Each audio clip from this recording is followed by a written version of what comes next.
Nous, on a développé un principe de pré-grisonnement naturel. Il faut bien savoir qu'un bardage, si on ne fait pas d'entretien, il va de toute façon, au bout d'un certain nombre de temps, un certain nombre d'années, il va devenir gris sur les façades qui seront exposées. Donc notre idée, c'était de livrer pour les clients finaux un bardage qui correspond à un bardage qui a déjà vieilli dans le temps. Donc au niveau d'un certain nombre d'années, on considère qu'un bardage gris en façade ouest, il faut 6 ans pour qu'il ait un gris métallique. Donc nous, on a développé un principe de pré-grisonnement.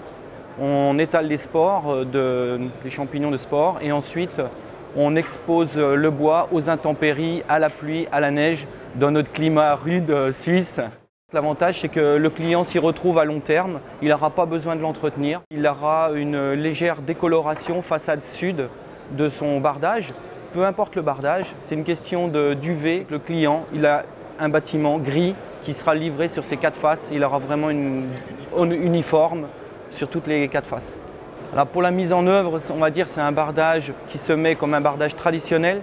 Par contre, il faut que ce soit des charpentiers ou des menuisiers, des gens qui savent vraiment bien poser le bois. Il faut respecter les règles d'or, une très bonne ventilation. Et là, je mets un point important là-dessus, c'est qu'un bardage, pour qu'il soit durable dans le temps, c'est une question de ventilation. On peut mettre ça dans sa cheminée, toutes les chutes peuvent être utilisées dans la cheminée à la fin pour les petites découpes et il n'y aura pas de traitement chimique. Et au niveau de, même si on devait évacuer la façade à un certain moment donné, il n'y aura pas de frais d'incinération, ce qui n'est pas le cas de certaines façades avec des revêtements de peinture.